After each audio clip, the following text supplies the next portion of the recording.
श्री गणेशाय नमः. श्री सांब सदाशिवाय नमः. श्री वरदशंकराय नमः. श्री वरदशंकर व्रतकथा. श्री गणेशाय नमः. शौनकादी ऋषी पुराण सांगणाऱ्या श्रेष्ठ सुताला म्हणाले, हे सुता, तू अतिशय बुद्धिमान आहेस. सर्व पुराणांचे तुला ज्ञान आहे. त्यामुळे या घोर कलियुगात ज्या व्रतामुळे पुण्यसंचय होऊन मानवाचे कल्याण होईल असे एखादे व्रत किंवा आख्यान तू आम्हास सांगावेस. हे अद्भुत असे व्रत सर्वात श्रेष्ठ व उत्कृष्ट असे कल्याण करणारे असावे. इच्छित फल देणारे असावे. थोड्या प्रयत्नानेही मोठे फळ मिळेल असे ते सुलभ असावे. सध्या प्राप्त झालेले कलियुग केवळ शोक, दुःख आणि भीती यांची प्राप्ती करून देणारे आहे. अशा या कलियुगात कोणते व्रत किंवा दान केल्याने प्राणी मात्रांच्या पीडा नाहीशा होतील. ऋषींचे हे म्हणणे ऐकून सूत म्हणाले, समस्त ऋषींनो, मी सांगतो ते अत्यंत अद्भुत रहस्यमय असे आख्यान तुम्ही लक्षपूर्वक ऐका. पूर्वी भगवान अगस्ती ऋषी क्रौंच पर्वतावर राहणाऱ्या कार्तिक स्वामींकडे आले व त्यांना वंदन करून आपली व्यथा सांगू लागले. हे अतिबुद्धिमान व सर्व विद्यांमध्ये पारंगत असणाऱ्या कार्तिकेया, कोणत्या उपायाने निश्चितपणे माझे दुःख नाहीसे होईल.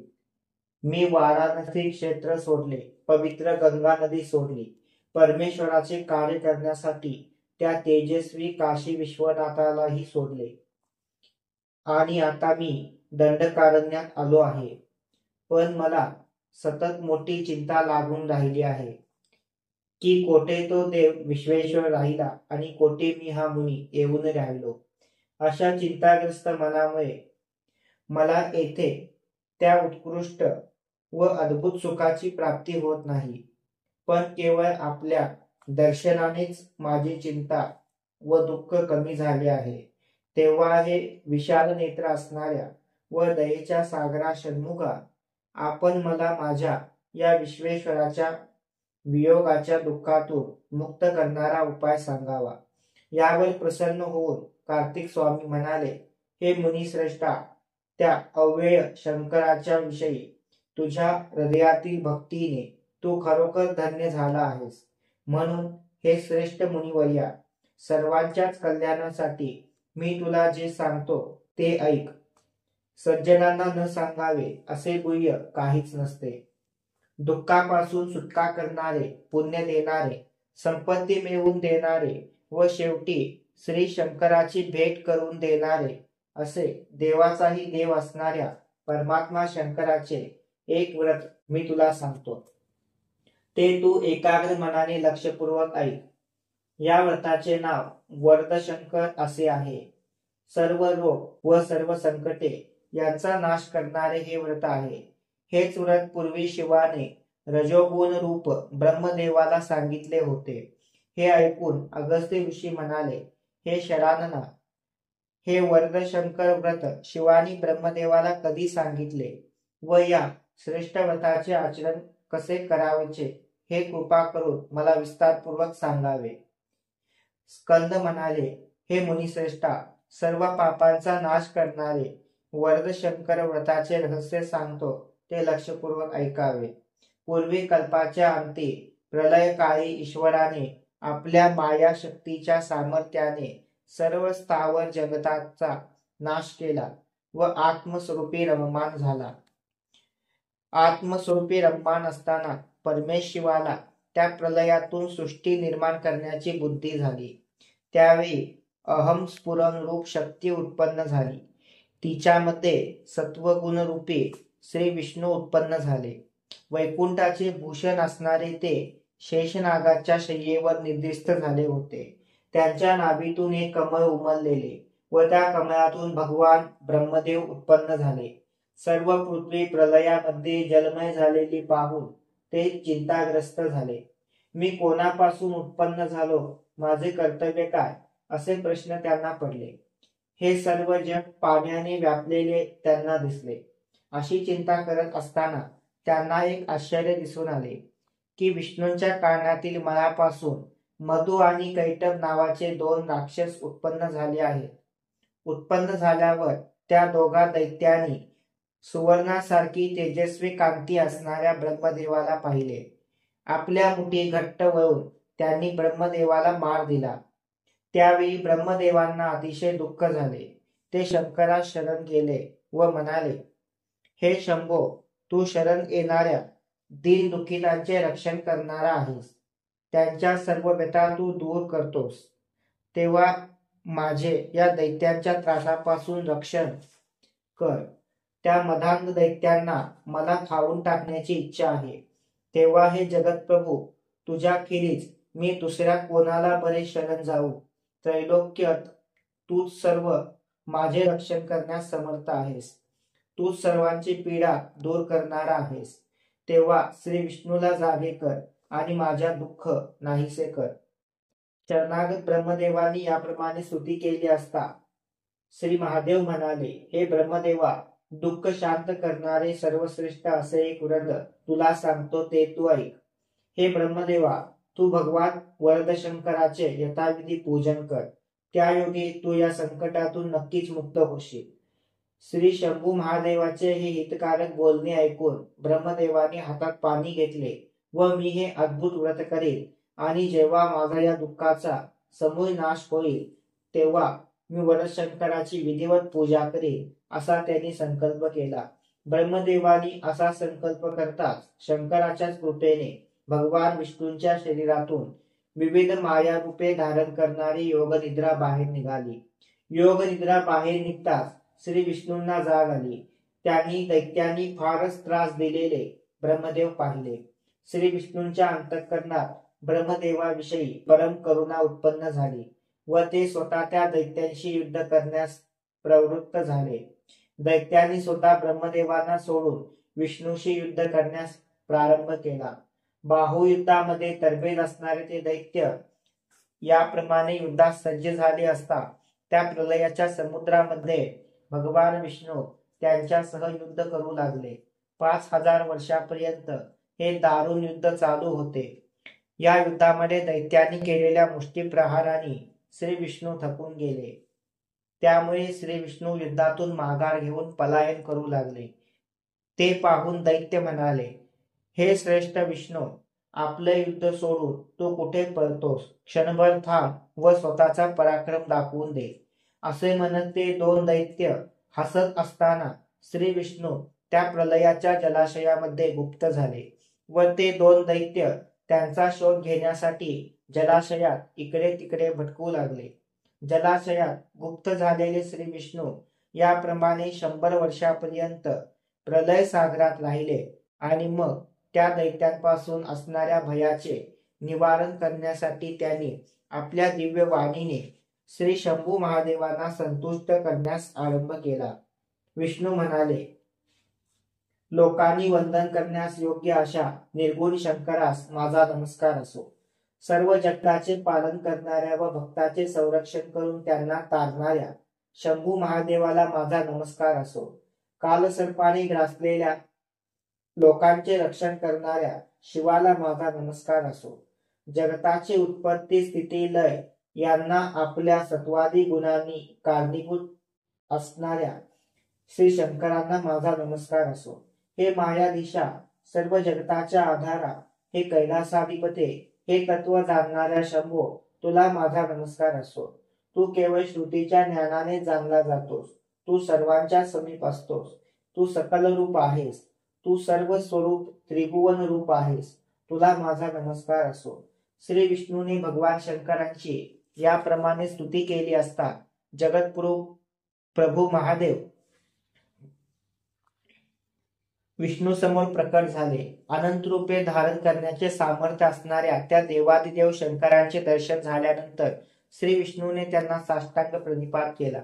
मस्तकाने साष्टांग नमस्कार करून श्री विष्णूने सर्व जगताचा अधिपती असणाऱ्या व करुणेचा सागर असणाऱ्या हे देवाच्याही देवा, तुला माझा नमस्कार असो, अशी भगवान शंकरांची स्तुती केली.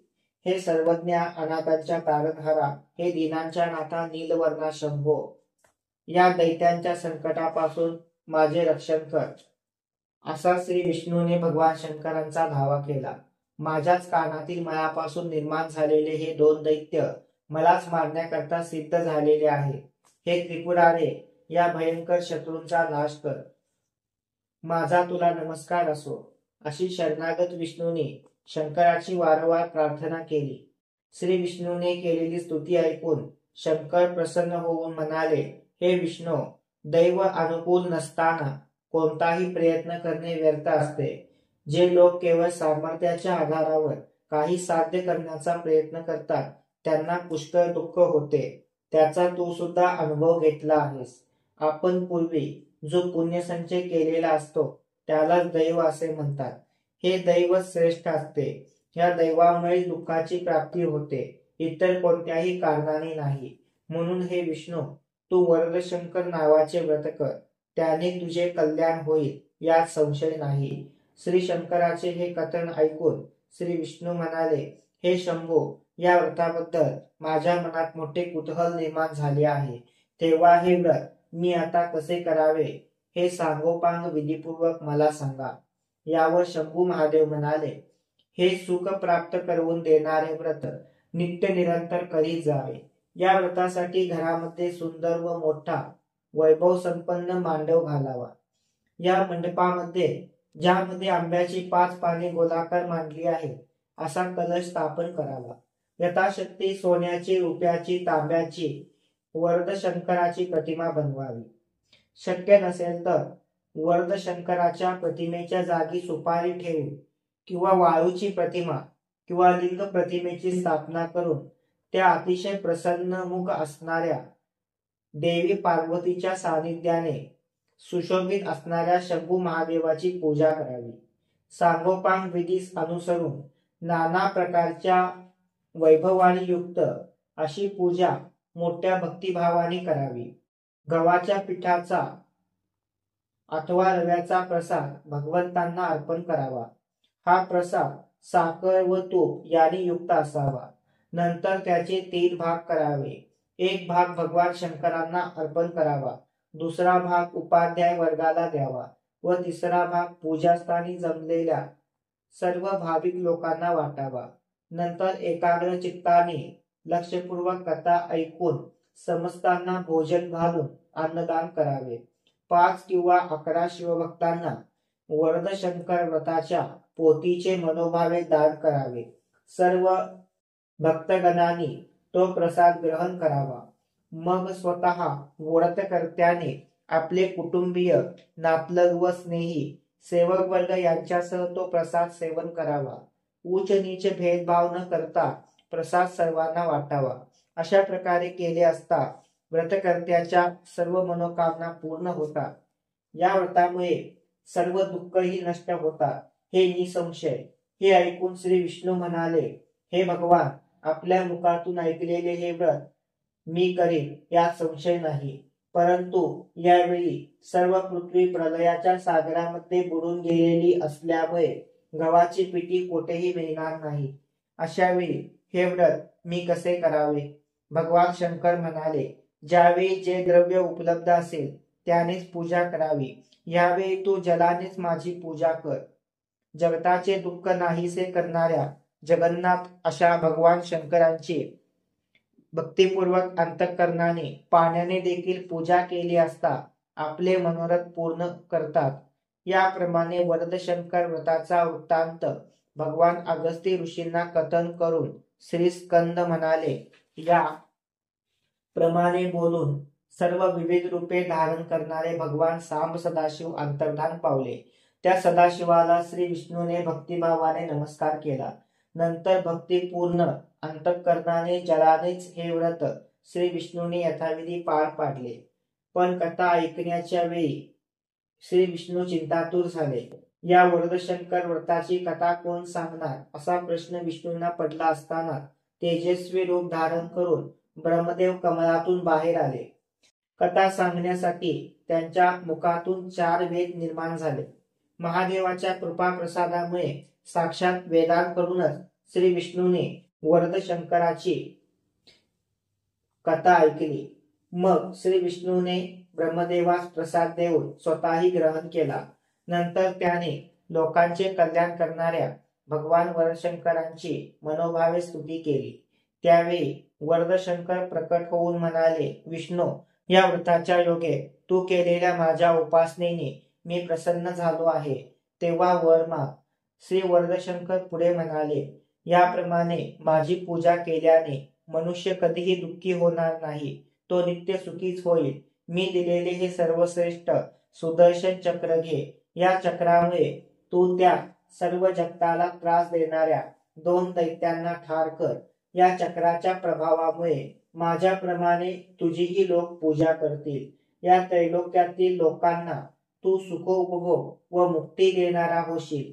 तसेच देव, दानव, सर्प, यक्ष, गंधर्व या सर्व योनीतील लोक नित्य नेमाने तुझी भक्तिभावाने पूजा करतील. माझे हे बोलणे कधीही खोटे होणार नाही. माझा कृपा आशीर्वादाने ब्रह्मदेवाने सृष्टीची निर्मिती करावी, तू त्याचे पालन करावेस. मी माझे तेज तुझ्या ठिकाणी स्थापन करतो, त्या योगे तू माझे स्वरूप प्राप्त करशील. अशा प्रकारे सर्व वर देऊन भगवान वरदशंकरांनी विष्णूस राहण्यासाठी वैकुंठ देऊ केले. त्यानंतर सर्व पंचमहाभूतांच्या समक्ष श्री वरदशंकर अंतर्धान पावले व त्यांनी आपले स्वरूप श्री विष्णूंच्या ठायी लीन केले. त्यामुळे श्री विष्णू अगदी तेजपुंज दिसू लागले. श्री वरदशंकरांनी प्रदान केलेले अमुक सुदर्शन चक्र धारण करून श्री विष्णू धन्य झाले व लगेचच प्रलयाच्या पाण्यातून बाहेर येऊन त्यांनी ते मधुकैटभ नामक दैत्य पाहिले. आपल्या सुदर्शन चक्राने श्री विष्णूने त्यांच्या मांड्या तोडल्या, मस्तके उडवली. दैत्यांच्या पृथ्वीवर सांडलेल्या मेदामुळे पृथ्वीस मेदिनी हे नाव प्राप्त झाले व त्यांचा हाडांचा डोंगर तयार केला. अशा प्रकारे सृष्टी निर्माण करण्याच्या कार्यास आरंभ करून श्री विष्णू वैकुंठास गेले. अशा प्रकारे पूर्वी वरदशंकराचे व्रत करून ब्रह्मदेव विष्णू या देवांना शिवशंकराच्या कृपेमुळे सर्व काय महत्व प्राप्त झाले असे सांगून कार्तिकेय अगस्त्य ऋषींना म्हणाले, हे श्रेष्ठ मुनिवर्या, तू हे अतिशय पवित्र, मोठे, कल्याणकारक असणारे श्री वरदशंकराचे व्रत कर. त्यामुळे तू सुद्धा दुःखापासून मुक्त होशील व तुला श्री वरदशंकराचे नित्य नेमाने दर्शन घडेल. असे हे सृष्टी निर्माण होण्यापूर्वीचे आख्यान, हे पुण्यदायक आख्यान जो नेमाने स्वतः ऐकेल व इतरांना ऐकवेल, त्याला जगात कोणतेही दुःख राहणार नाही व त्याच्या सर्व कुळांचा उद्धार होईल. इथे श्री भविष्योत्तर पुराणातील श्री वरदशंकर व्रतकथा नामक पहिला अध्याय समाप्त झाला. अध्याय दुसरा. अगस्त्य ऋषी म्हणाले, हे महाबुद्धिमान कार्तिकेया, तुम्ही मला वरदशंकर व्रत ऐकविले, ही माझ्यावर कृपा केली आहे. त्यामुळे मी धन्य व कृतार्थ झालो आहे. तुमच्या मुखातून हे सर्व आख्यान ऐकूनही माझे मन अतृप्त आहे. तेव्हा या आख्यानाचा पुढे कसा विस्तार झाला हे ऐकण्याची इच्छा आहे.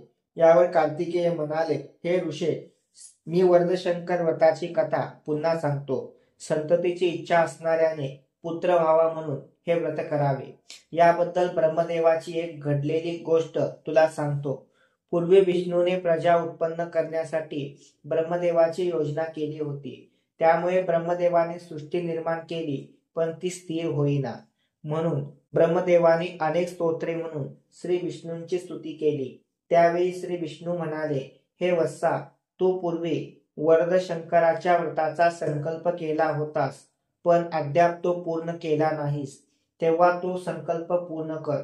त्या व्रताच्या प्रभावाने मी विष्णू हे ऐश्वर्य उपभोगतो आहे व तू सुद्धा दुःखापासून मुक्त झाला आहेस. तेव्हा त्या सर्वेश्वराला विसरलास तर ही सृष्टी कशी स्थिर होईल. श्री विष्णूंचे हे बोलणे ऐकून ब्रह्मदेवाने वरदशंकर व्रत केले. हे वरदशंकराचे व्रत विष्णूने सांगितलेल्या विधीप्रमाणे केल्यानंतर भगवान वरदशंकर ब्रह्मदेवाला प्रसन्न झाले आणि मधुर आवाजात त्याला म्हणाले, ब्रह्मदेवा, तुला ज्याची इच्छा असेल ते मागून घे. हे ऐकल्यावर ब्रह्मदेव म्हणाले, हे शंभो, मला माझ्या प्रजेची वृद्धी व्हावी अशी इच्छा आहे. तू ती पूर्ण करावीस व आजवर मी निर्माण केलेल्या जीवांचे मनोरथही पूर्ण करावेस. ते या पृथ्वीवर तुझी आराधना करतील. यावर वरदशंकर म्हणाले, तू निर्माण केलेली सृष्टी या व्रताच्या प्रभावाने स्थिर होईल. तसेच आजपासून जो मानव माझे कल्याणकारक व्रत करील ते सुखी होतील. हे व्रत केल्याने संतती व धर्म यांची वाढ होईल. जी वांज स्त्री असेल तिने हे व्रत करावे. वांज स्त्रीने व्रत केले असता तिला अत्यंत गुणी व शुभ लक्षणी असे 21 पुत्र होतील. तसेच ज्या स्त्रीचा गर्भ गळून पडतो अशा स्त्रीने, जी स्त्री प्रसूत झाल्यानंतर पुन्हा गरोदर राहत नाही, तिनेही हे व्रत केले असता त्यांना सुपुत्राची प्राप्ती होते. हे व्रत केल्याने विद्यार्थ्यांना विद्या प्राप्त होते. धनाची इच्छा असणाऱ्यांना धन प्राप्त होते. तसेच जिंकण्याची इच्छा असणाऱ्यांना शत्रूंवर विजयही प्राप्त करता येतो, हे निसंशय आहे. विशेषतः कलियुगामध्ये हे व्रत मानवांना विशेष सिद्धी प्राप्त करून देईल. माझ्या या व्रताच्या प्रभावाने मनुष्याचे मनोरथ पूर्ण होतात. एवढे सांगून श्री कार्तिकेय म्हणाले, असे दिव्य वर दिल्यानंतर भगवान वर्धशंकर सनकादी सिद्ध ऋषी पाहत असतानाच अंतर्धान पावले. त्यानंतर मी तुला वर्धशंकराची दुसरी दिव्य अशी कथा सांगतो, ती श्रवण कर. पूर्वी विश्रव्याचा पुत्र कुबेर हा फारच लोकप्रसिद्ध झाला होता. त्याने मोठे दिव्य तप करून ब्रह्मदेवाला प्रसन्न करून घेतले. संतुष्ट झालेल्या ब्रह्मदेवाने त्याला लंकेचे राज्य दिले. तसेच अतिशय श्रेष्ठ व दिव्य असे इच्छा होईल तेथे नेणारे अद्भुत पुष्पक विमान देखील दिले. त्यावेळी तो कुबेर ऐश्वर्याने शोभू लागला. सर्व लोकांचे कल्याण करीत तो आनंदात राहत असताना एके दिवशी पाताळातून दैत्य आले. त्या लंकाधीश कुबेराला पाहून ते दैत्य रावणाला म्हणाले, हे वीरा, तिन्ही लोकांमध्ये प्रसिद्ध असणारा तुझा हा सावत्र भाऊ कुबेर पहा, कसा ऐश्वर्याने संपन्न होऊन वैभवात राहत आहे. या बलशाली दैत्याच्या कुळाचा धिक्कार असो.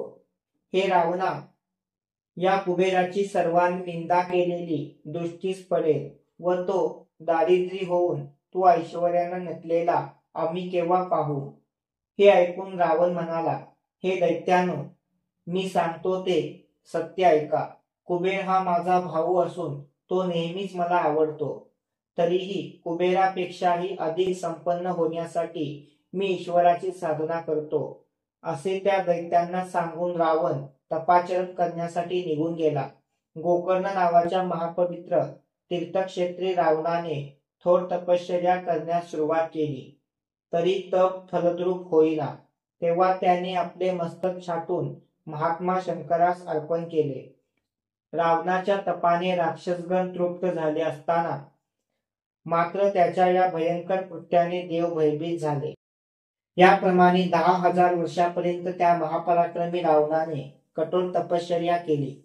या काळात ते देवर्षी नारद रावणापाशी उपस्थित झाले. नारदांना पाहताच तो महावीर दैत्यराज रावण त्यांना वंदन करून म्हणाला, हे देवर्षी नारदा, आज मी धन्य झालो. फार दिवसांनी आपले दर्शन झाले. चित्त स्थिर असणाऱ्या साधूंचे दर्शन दुर्लभ म्हणतात. केवळ आपल्या दर्शनाने माझे तपाचे क्लेश नाहीसे झाले आहेत. त्रिभुवनाचे राज्य प्राप्त करण्यासाठी मी हे तप करीत आहे. पण भगवान सदाशिव मात्र मला आपल्या अत्यंत करुणामय अंतःकरणाने अद्याप दर्शन देत नाहीत. तेव्हा काय करू, कोठे जाऊ, कशाने माझे कल्याण होईल. तेव्हा हे महाबुद्धिमान योगनिधे लवकरात लवकर इष्टसिद्धी प्राप्त करून देईल असा उपाय सांगा. रावणाची ही आर्तविनवणी ऐकून योगीराज नारद त्यांना म्हणाले, दैत्यराज, तुला हवी ती सिद्धी प्राप्त करून देणारे माझे शब्द तू ऐक. कारण तू करीत आहेस त्याप्रमाणे घोर तप करून शिवाची दीर्घकाळानंतर प्राप्ती होते, सत्वर नाही. पण श्री वर्धशंकर व्रताने मात्र भगवान शिव लवकर प्रसन्न होतात. तेव्हा तू वर्धशंकराचे व्रत कर. या व्रताच्या सामर्थ्याने तुला शंकरांचे दर्शन घडेल. नारदांचे हे सांगणे ऐकून रावण म्हणाला, हे नारद मुने, जे व्रत केले असता भगवान शंकर संतुष्ट होतात ते परमात्मा शिवाचे व्रत आपण मला सांगावे. यावर नारद मुनी म्हणाले, हे व्रत पूर्वी स्वतः शंकराने ब्रह्मदेवास व विष्णूस सांगितले. तेच हे श्रेष्ठ व्रत मी तुला सांगतो. त्याने सत्वर सिद्धी प्राप्त होईल. या व्रतासाठी जागा स्वच्छ, शुद्ध, पवित्र करून घ्यावी. तेथे रांगोळीने 4 कोन असणारे 8 पाकळ्यांचे कमळ रेखावे. ते स्थान नाना प्रकारच्या वैभवसंपन्न वस्तूंनी तसेच केळीचे व कर्दळीचे खांब मांडून सुशोभित करावे. रांगोळीने काढलेल्या कमळावर पाण्याने भरलेला उत्तम प्रकारचा कलश ठेवावा. त्या कलशामध्ये 5 प्रकारच्या वनस्पतींची पाने, 5 रत्ने ठेवावी. 8 दिशांना इंद्रादी 8 दिग्पालांची पूजा करावी. उत्तर दिशेला सोमराजाची पूजा करावी.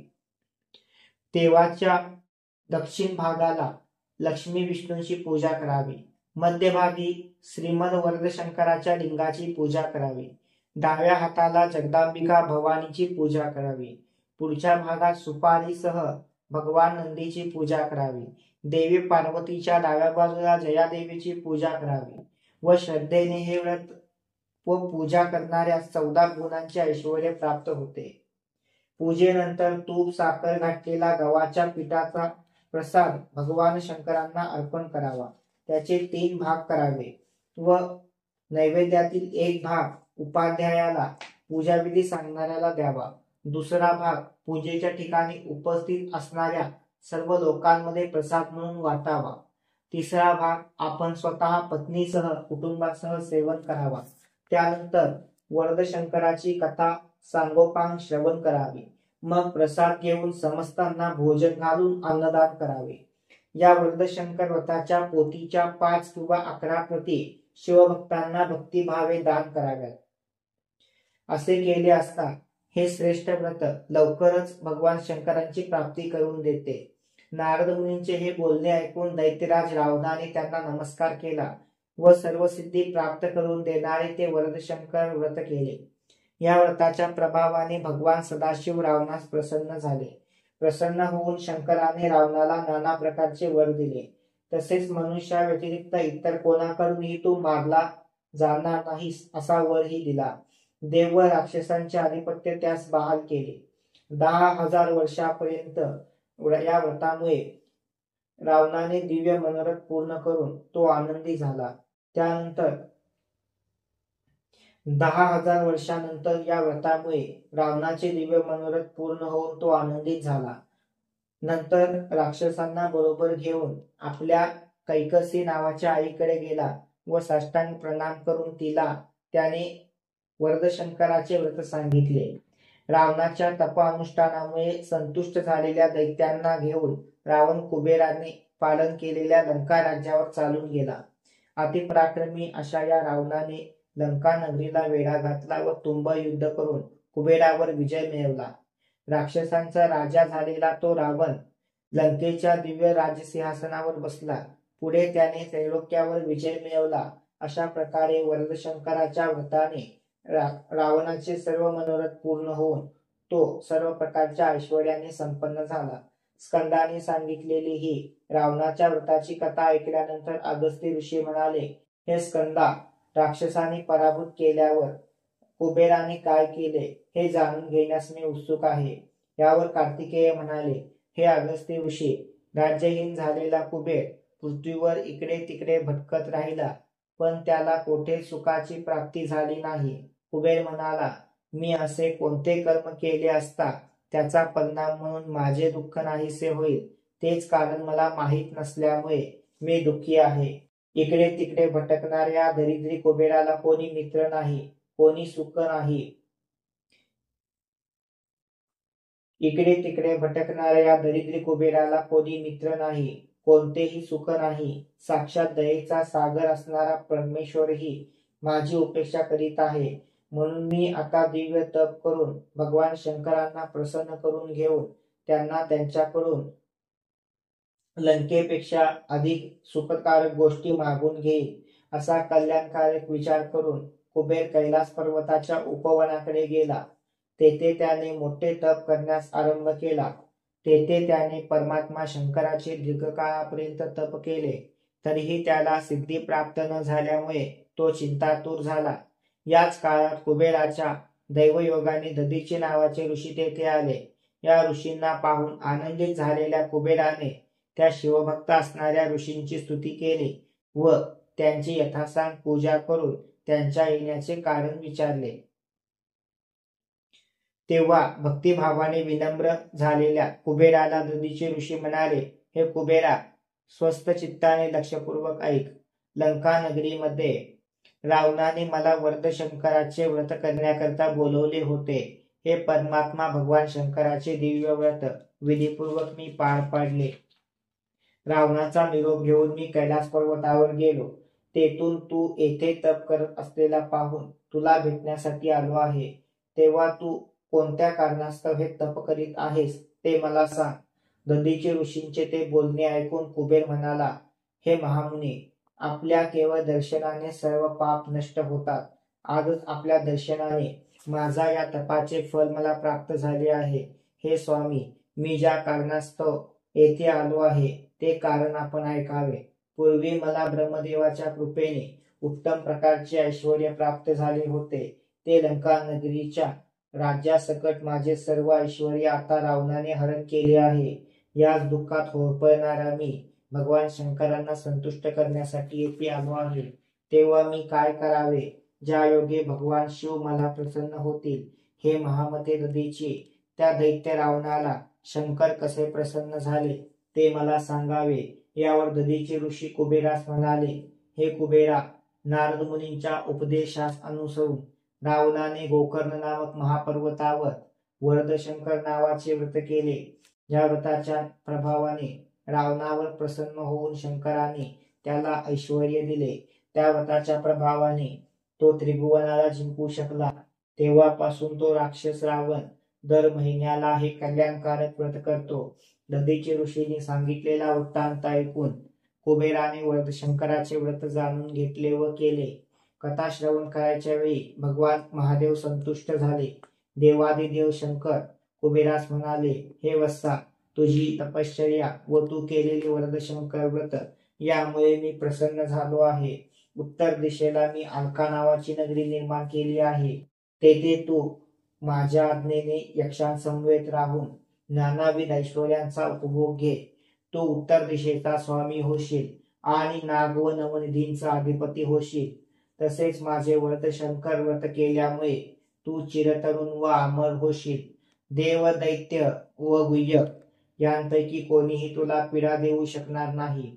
लंका नगरीपेक्षा अधिक सौख्याचा तू माझ्या प्रसादाने उपभोग घे. येथेपर्यंत वर्धशंकर व्रताची कथा कथन करून सूत म्हणाले. अशा प्रकारे कुबेराला अतिउत्तम वर देऊन भगवान महादेव तेथेच अंतर्धान पावले. त्यानंतर तो धनाढ्य कुबेर श्री वर्धशंकराच्या कृपा प्रसादाने सकल वैभवाने शोभू लागला व तो सर्व प्रकारच्या ऐश्वर्याचा अधिपती झाला. श्री वर्धशंकराच्या व्रतांचा एवढा वृत्तांत अगस्त्य ऋषींना निवेदन करून भगवान स्कंद म्हणाले, हे महामुनी, अत्यंत गुह्य असे वर्धशंकराचे शुभव्रत मी तुला अत्यंत चांगल्या रीतीने सांगितले आहे. हे व्रत मोठे कल्याणकारक आहे. जेव्हा मनुष्य भक्तिपूर्वक अंतःकरणाने हे व्रत करील, सर्व ऐश्वर्य त्याला प्राप्त होतील. अंततः तो आपल्या पितरांसह सुखाने कैलासात जाऊन शिवरूपी लीन होईल. या वर्धशंकर व्रताचे दुसरे आख्यानही जो वाचेल व ऐकेल त्याला सुद्धा सर्व सुखोपभोग प्राप्त होतील. राज्यापासून भ्रष्ट झालेल्यांना त्यांच्या पूर्वीच्या राज्यापेक्षा अधिक राज्याची प्राप्ती होईल. म्हणून सुखाची इच्छा असणाऱ्यांनी सर्वतोपरी प्रयत्न करून या व्रताची कथा ऐकावी.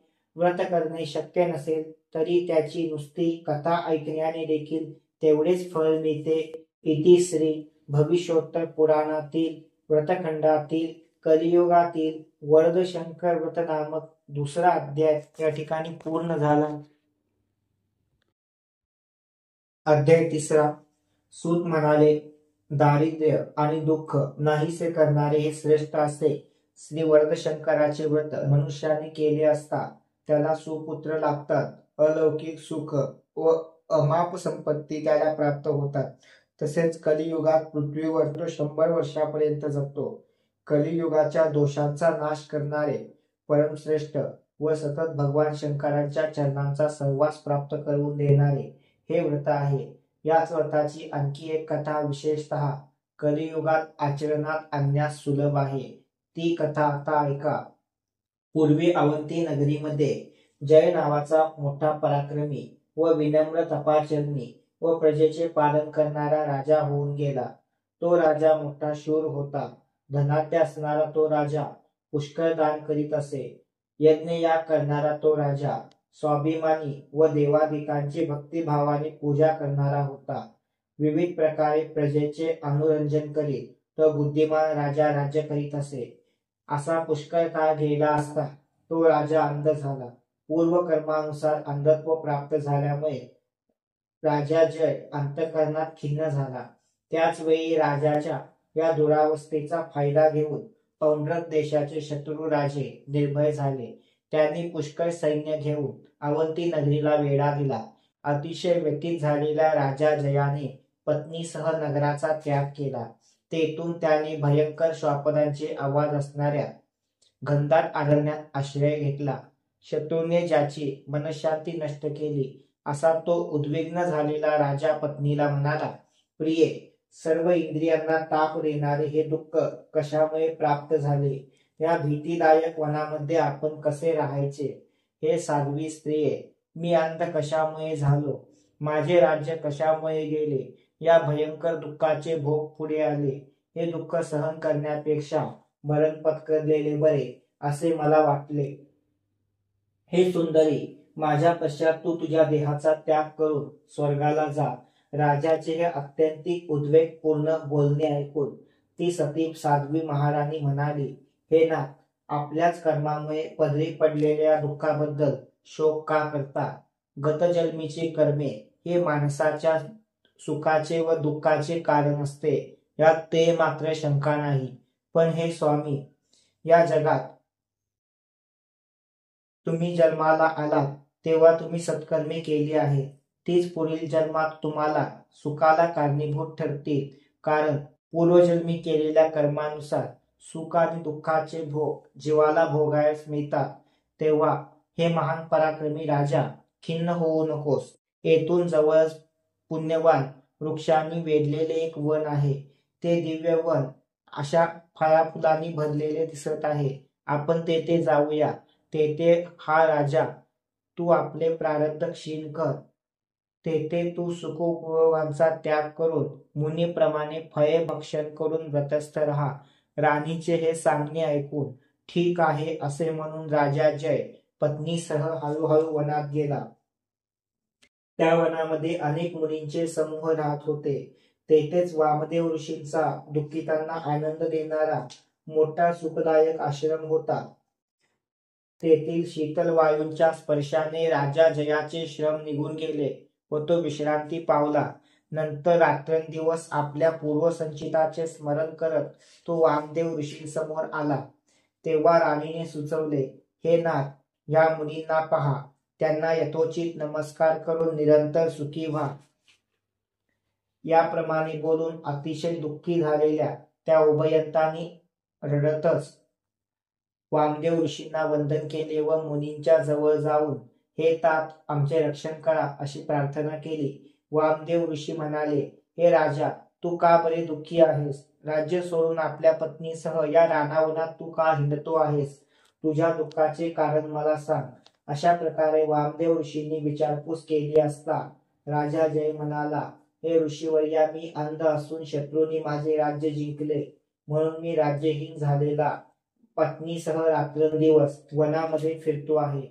आता या दुःख समुद्राच्या पार जाण्याकरता मी आपल्या चरणापाशी आलो आहे. तेव्हा हे महामुने, माझे दुःख कसे जाईल ते मला सांगा.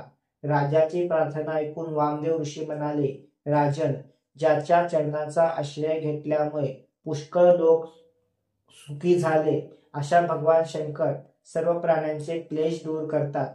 भगवान शंकरांची तू पंचाक्षरी मंत्राच्या विधीने आराधना कर. तेच तुझे मनोरथ पूर्ण करून कल्याण करतील. सुखप्राप्तीचा याहून दुसरा मार्ग नाही असे सांगून वामदेव ऋषींनी राजा जयला शिवाचा जप करण्यासाठी पंचाक्षरी महामंत्र दिला. त्याने तो ग्रहण केला. त्यानंतर तो बुद्धिमान राजा पत्नीसह शिवाची आराधना करू लागला. शरण जाण्यास योग्य असणाऱ्या भगवान शंभू महादेवास ते उभयंता शरण गेली.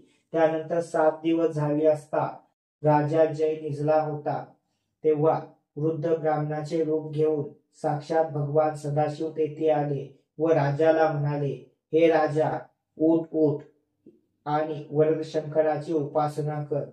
हा घे व्रताचा विधी. असे म्हणून राजाला पुस्तक देऊन ब्राह्मण रूपी महेश्वर अंतर्धान पावले. जागा झालेल्या राजा जयाने त्या पुस्तकातील उत्कृष्ट लिपी पाहिले. हे पुस्तक हातात घेऊन त्याला नमस्कार करून तो त्या पत्नीला म्हणाला, हे कल्याणी, उठ उठ, मला स्वप्नामध्ये बघ काय मिळाले ते पहा.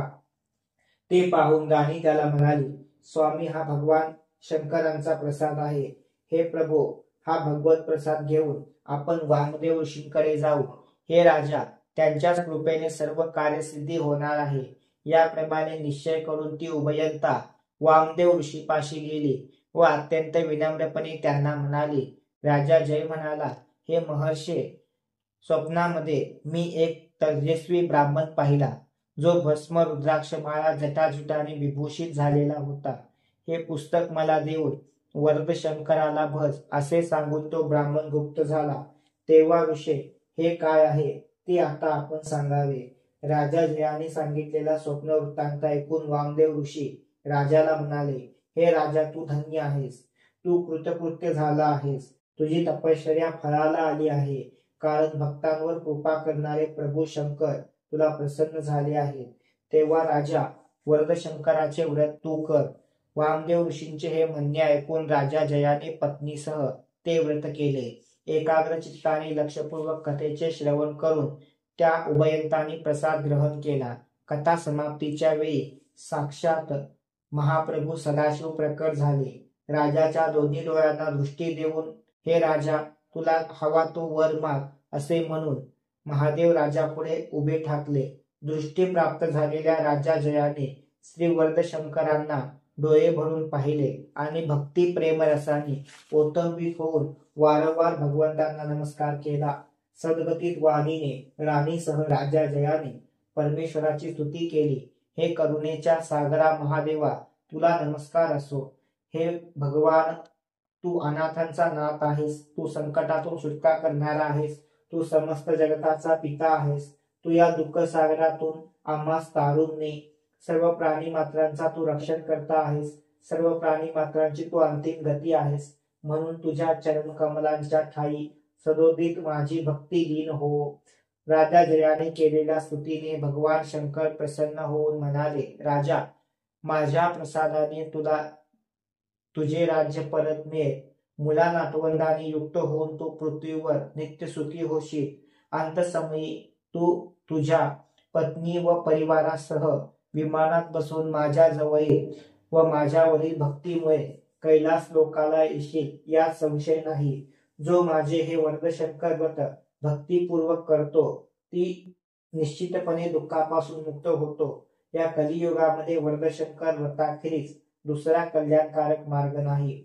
हे व्रत हा एकमेव कल्याणकारक मार्ग आहे. कलियुगाच्या 5000 वर्षात जेव्हा धर्म लय पावतील त्यावेळी मनुष्याला कशाने बरे मुक्ती मिळेल असा विचार राजा जयाच्या मनात आला. तेव्हा भगवान शंकराने सांगितले, हे वरदशंकर व्रत हे सर्वश्रेष्ठ व कल्याणकारक व्रत आहे. हेच दिव्य व्रत नाना दुःखांचा व पापांचा नाश करणारे व्रत आहे.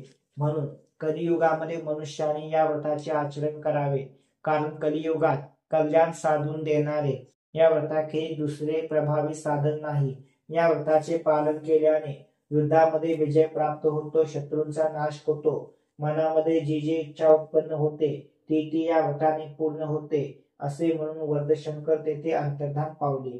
त्यानंतर देवाला व वामदेव ऋषींना वंदन करून संतुष्ट मनाने राजा जय पत्नीसह आपल्या अवंती नगरीला गेला. 11,000 हत्तींचे बलाढ्य सैन्य त्याने जमा केले. एरवी सहजपणे न मिळू शकणारे असे राज्य त्याने संग्रामात शत्रूंचा पराभव करून परत मिळवले व वरदशंकर व्रताच्या प्रसादाने त्यांनी इहलोकी सर्व सुख उपभोग भोगले. प्रत्येक महिन्यात हे वरदशंकर व्रत केल्यामुळे राजा जयाला अंती शिवपदाची प्राप्ती झाली व तो शिवस्वरूप झाला. याप्रमाणे श्रीमद वरदशंकर व्रताचे महात्म्य कथन करून सूत म्हणाले, हे सुखदायी व दिव्य वरदशंकर व्रत आहे. हे व्रत सर्व संकटाचा नाश करणारे व शंभू महादेवाच्या पदाची प्राप्ती करून देणारे आहे. हे मानव हे व्रत भक्तिपूर्वक अंतःकरणाने श्रवण करतील त्यांना भगवान शिव संतुष्ट होतील व त्यांच्या मनोइच्छित सर्व सुखे त्यांना प्रदान करतील. श्री शंकरांचे हे भाषण नितांत सत्य आहे. याप्रमाणे श्री भविष्योत्तर पुराणा अंतर्गत असणाऱ्या श्रीमद वर्धशंकर व्रतकथेचा 3रा अध्याय या ठिकाणी संपूर्ण झाला. श्री शिवा अर्पणमस्तु.